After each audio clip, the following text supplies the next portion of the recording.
إن الحمد لله نحمده ونستعينه ونستغفره ونعوذ بالله من شرور أنفسنا ومن سيئات أعمالنا من يهده الله فلا مضل له ومن يضلله فلا هادي له ونشهد أن لا إله إلا الله وحده لا شريك له ونشهد أن سيدنا ومولانا محمدا عبده ورسوله أما بعد السلام عليكم ورحمة الله wabarakatuh, and welcome to another guidance for the guided. Alhamdulillah, we've been busy today trying to organize a potential visit and trip to London, inshallah.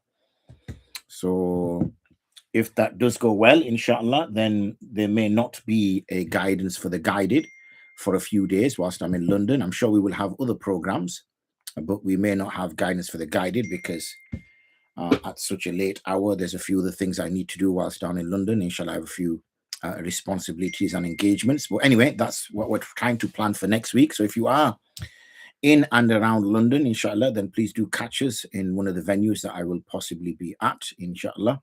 If not, then I will see you upon my return, bi'idhnillah, the week after, or maybe even the weekend.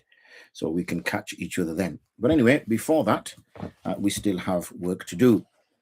And we're going to pick it up from the ruku, which is, where do we pick it up from?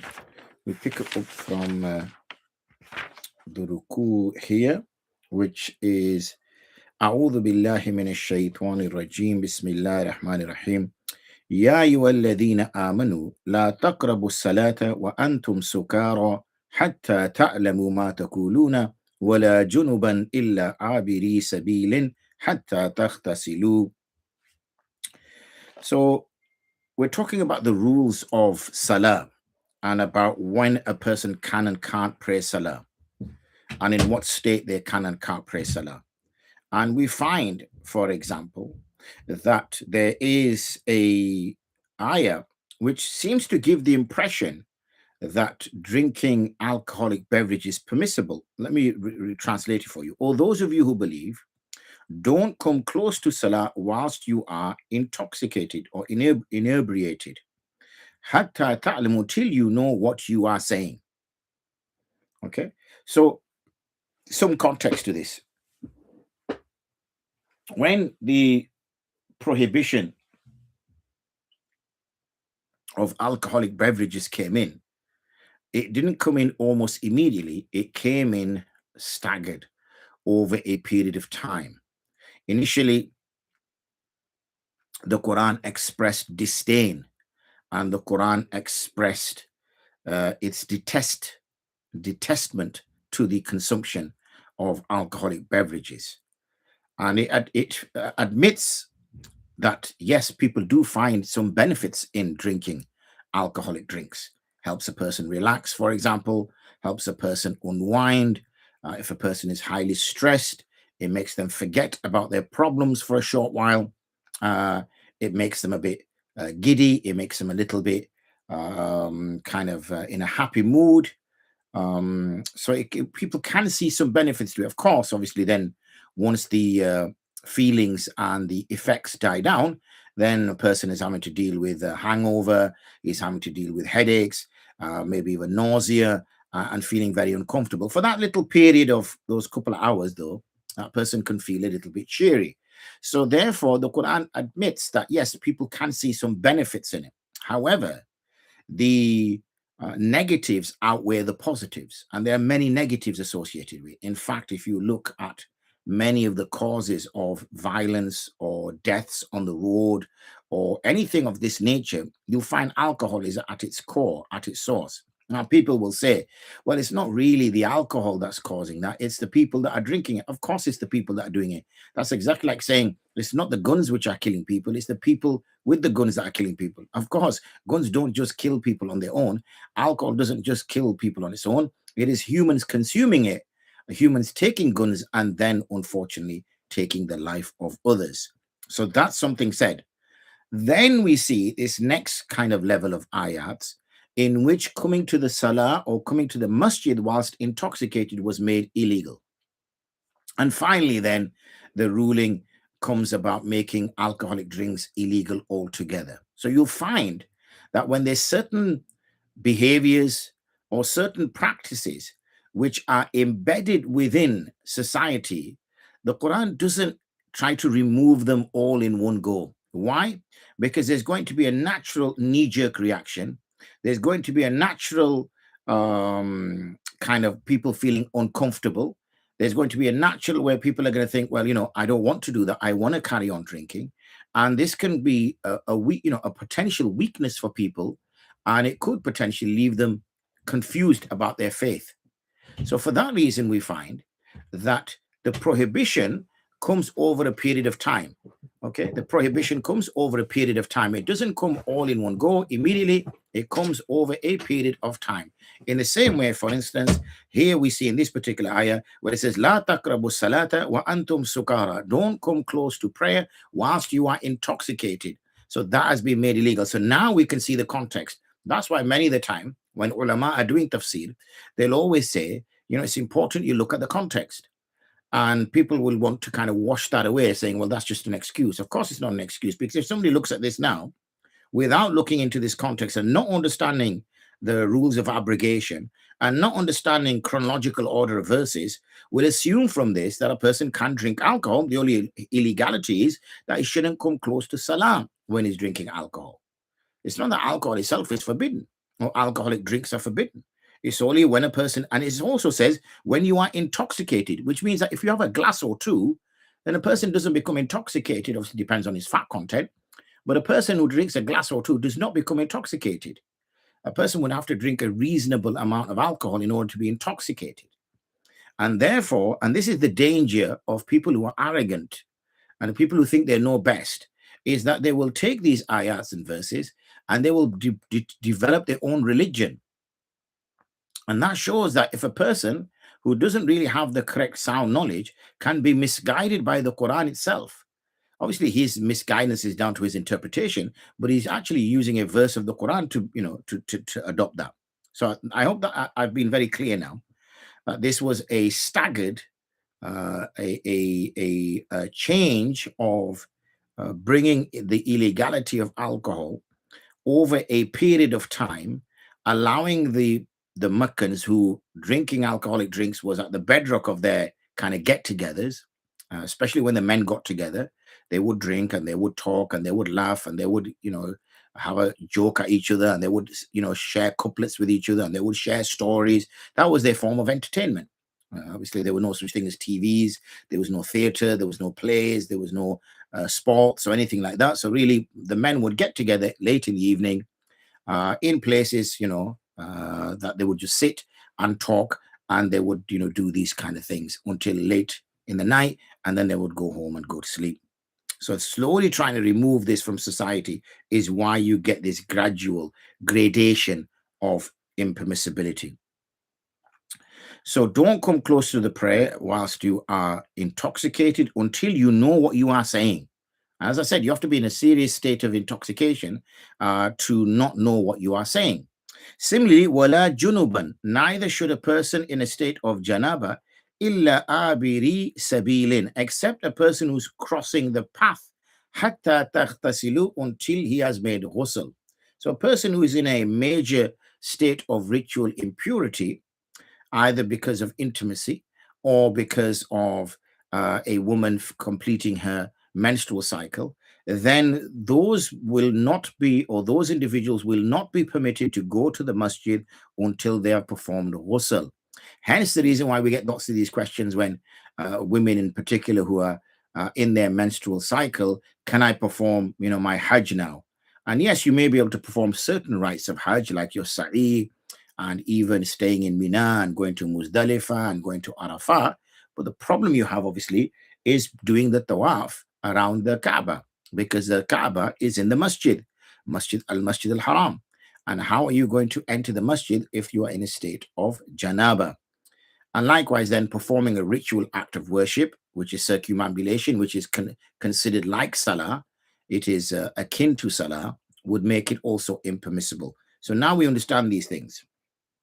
وَإِن كُنْتُم مَرْضَى أَوْ عَلَى سَفَرٍ أَوْ جَاءَ أَحَدٌ مِّنكُم مِّنَ الْغَائِطِ أو لامستم النساء فلا تجدوا ماء فتيمموا صعيدا طيبا فامسحوا بوجوهكم وأيديكم.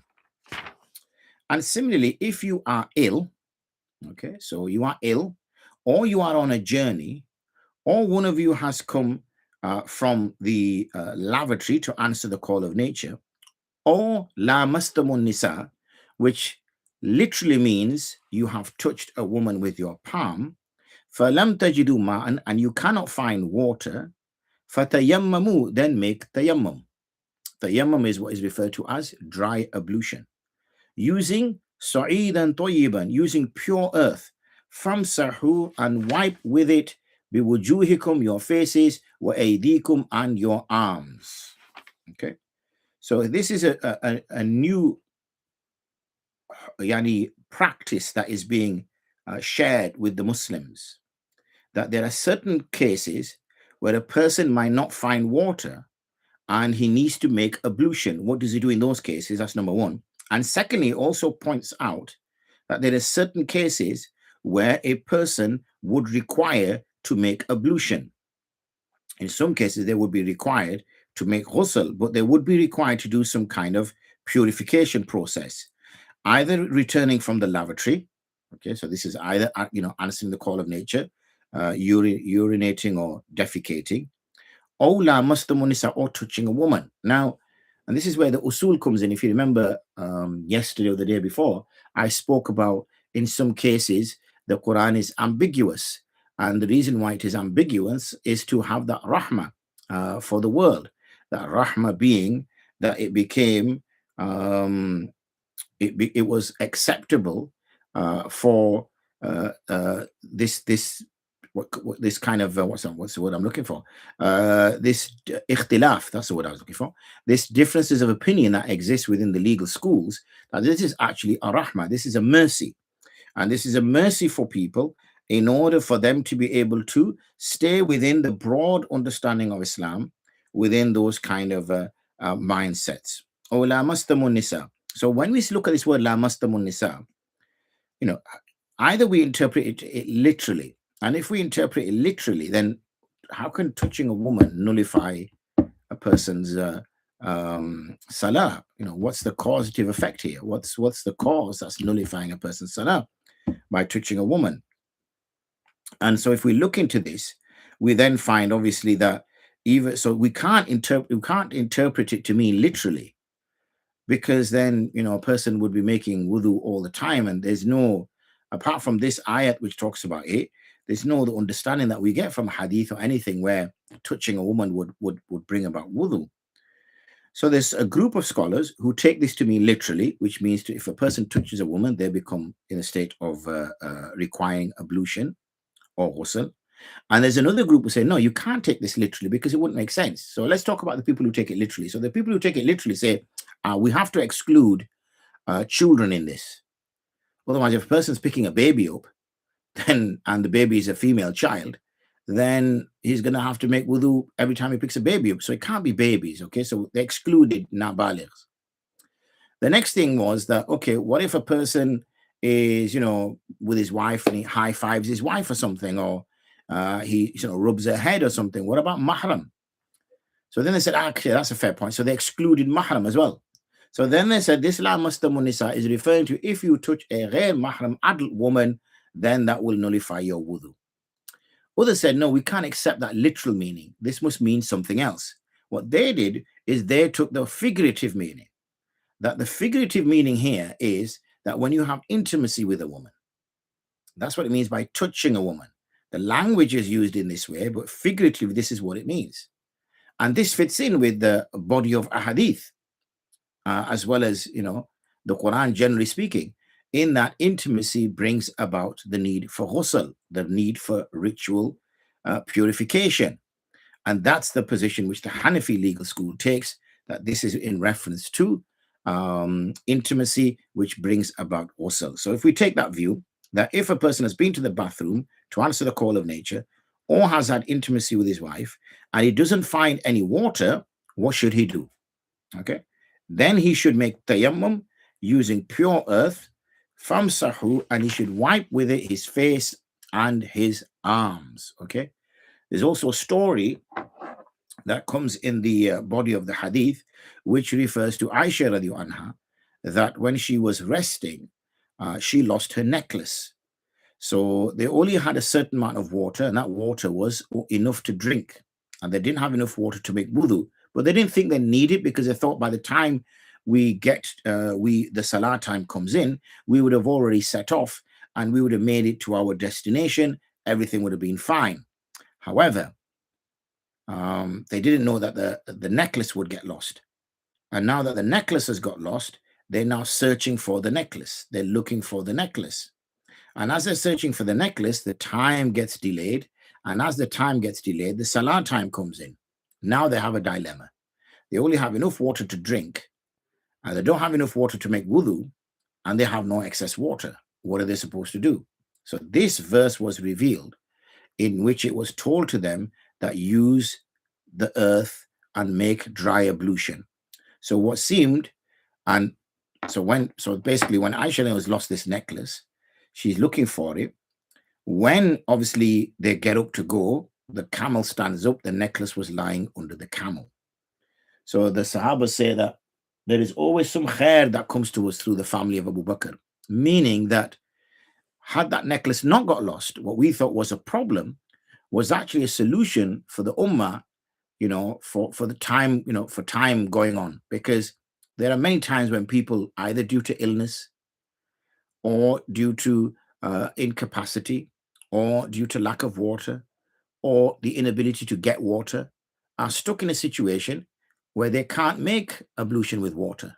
What are they supposed to do? Now, if that episode hadn't taken place, where Aisha had lost her necklace, then unfortunately, we would have no exception. We would have no other alternative. We'd have to try to find water. And if we didn't find water, we just wouldn't pray until we found water. Or the other option would be is we would imitate people who pray until we found water, and then we would make qaza of that salah. But because of this event which took place, and then this ayat was revealed, it makes life a lot easier. Inna Allah kana afuwan ghafura. Indeed, Allah subhanahu wa ta'ala is oft pardon and oft forgiving. ألم تر إلى الذين أوتوا نصيبا من الكتاب يشترون الضلالة ويريدون أن تضلوا السبيل. Do you not look towards those who were given a portion from the book? They sell it, or they swap it, or they exchange it, or they buy with it deviation, and they intend that you lose the path as well. That they've also given up, they've sold their souls, basically. They've sold their deen. They've given their deen up for the benefit of some small price. But what they've got, unfortunately, is they have got deviation in exchange. Wallahu a'lamu bi'a'da'ikum. And indeed, Allah is knowledgeable of their a'da'ikum, your enemies. Wa kafa billahi waliya. And sufficient for Allah, or sufficient is Allah as a wali. Wa kafa billahi nasira. And sufficient is Allah as a helper. من الذين هادوا يحرفون الكلمة عن مواضعه ويقولون سمعنا وعصينا واسمع غير مسمع وَرَائِنَا لَيًّا بِأَلْسِنَتِهِمْ وَطَعْنًا فِي الدِّينِ. And there are those who are hadu, who have adopted Judaism, and they change the words from their places, meaning they have their books, but they've changed the words around. وَيَقُولُونَ, and they say, سَمِعْنَا, we hear and we disobey. وَاسْمَعْ هِيَ غَيْرَ مُسْمَعْ, without, hear us, وَاسْمَعْ غَيْرَ مُسْمَعْ, without hearing, nothing. Okay, wara'ina, and look at us, layyan, twisting their tongues, wata'nan, and slandering fiddin, in the religion.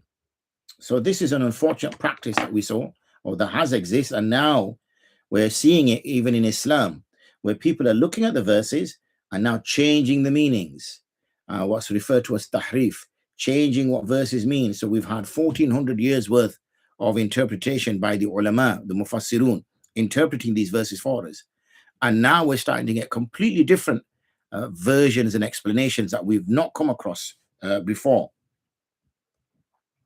وَلَوْ أَنَّهُمْ قَالُوا سَمِعْنَا وَأَطَعْنَا وَاسْمَعْ وَانْظُرْنَا لَكَانَ خَيْرًا لَهُمْ وَأَقْوَمْ. Had they said, وَلَوْ أَنَّهُمْ قَالُوا سَمِعْنَا, we hear, وَأَطَعْنَا, and we obey, وَاسْمَعْ, listen to us and look at us, لَكَانَ, it would be better for them, وأقوم, and more proper. You'll notice that they used to use the word ra'ina, okay, which means look at us, and wanzurna also means look at us. But they intentionally chose a word which had a double meaning. And the double meaning of ra'ina is our shepherd, which is a derogatory term, okay, which is derogatory. So when they were talking to the Prophet, they're saying, look at us, but they're using words which means, our shepherd, okay, which is, like I said, a derogatory phrase, is disrespectful. So whenever there's words which have these dual meanings, whenever there's words which carry these kind of meanings, then it's more appropriate that we use a word that has only one meaning and is not meant in another way or can be understood in another way. وَلَكِنْ لَعَنَهُمُ اللَّهُ بِكُفْرٍ, rather Allah subhanahu wa ta'ala curses them because of their kufr. فَلَا يُؤْمِنُونَ إِلَّا قَلِيلًا, so they will not believe except a little. يَا أَيُّهَا الَّذِينَ أُوتُوا الْكِتَابَ آمِنُوا بِمَا نَزَّلْنَا مُصَدِّقًا لِمَا مَعَكُم مِّن قَبْلِ أَن نَطْمِسَ وُجُوهًا فَنَرُدُّهَا عَلَى أَدْبَارِهَا أَوْ نَلْعَنَهُمْ كَمَا لَعَنَّا أَصْحَابَ السَّبْتِ. Or those of you who were given the book, believe in that which we have revealed, confirming lima ma'akum, which is with you.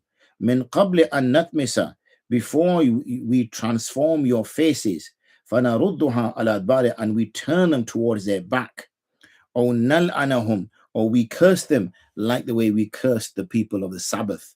So there was a village where the people on the day of Sabbath, where they're not supposed to do anything, where they're supposed to avoid any form of work, which starts from Maghrib on Friday till Saturday.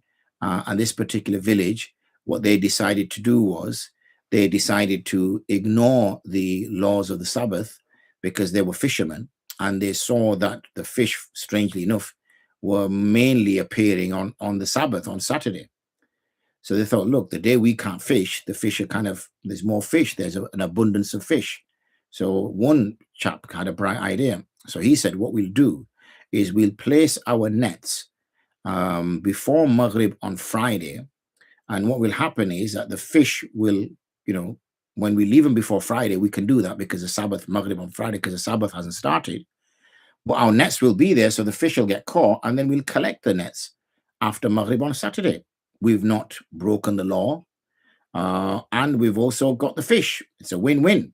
But obviously, it's the intention with which these individuals have done that. It's the intention that is behind that, where they're trying to be clever and try to outsmart Allah's laws. So we have to be a little bit careful with that, where we try to find fixes, where we try to find ways in order to achieve the objective which Allah is trying us not to achieve that objective.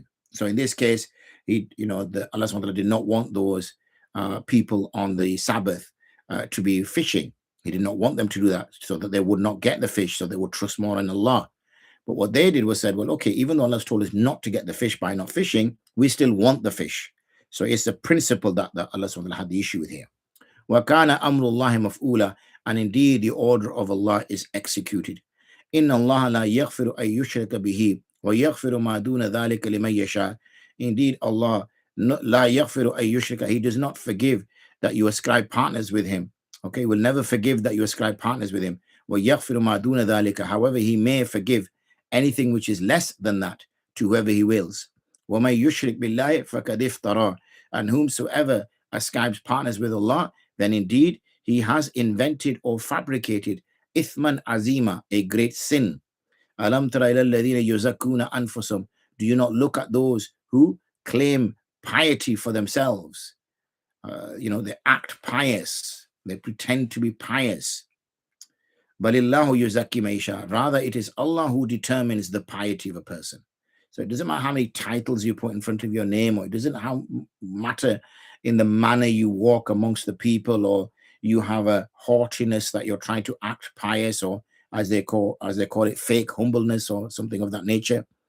And in reality, you have kibr in your heart, or you have pride in your heart, and you want to give the impression that you're very pious and you're very good and you're very, religious, and you have lots of amal and you strive in the path. But in reality, it's just a scam. Okay, it's just a scam. It's just to win the affection of the people. It's to win the respect of the people. It's to get respect through piety, as Allah describes it. الَّذِينَ يُزَكُّونَ أَنفُسَهُم, those who claim piety for themselves. Piety is not something you can claim for yourself. Piety is something which Allah gifts you with, if He gives you with that piety. وَلَا يُظْلَمُونَ فَتِيلًا, and they do not get oppressed a small amount. انظر كيف يفترون على الله الكذب, look at the manner in which they fabricate against Allah the lies. وَكَفَى بِهِ إِثْمًا مُبِينًا, and sufficient for him is this clear sin, or this suffices that they commit this clear sin that they do. So we'll finish a little bit early today, if that's okay with everybody, inshallah. And as I said, the ruku has come to an end, so I'm going to take advantage of that and finish on this ruku. And what we'll do, inshallah, is this week there will be dars as normal, 2nd of March. There will be dars as normal. And then the plan is that maybe, as we've noticed on Friday, Saturday, and Sunday, or even Monday today, actually, I just thought it was Friday, Saturday, Sunday. It seems that original jazba, that drive and ambition, or either Tarawih are finishing late, so people aren't making it as time. So it tends to be a little bit more quiet. But as I said, we'll carry on, inshallah, till the end of this week.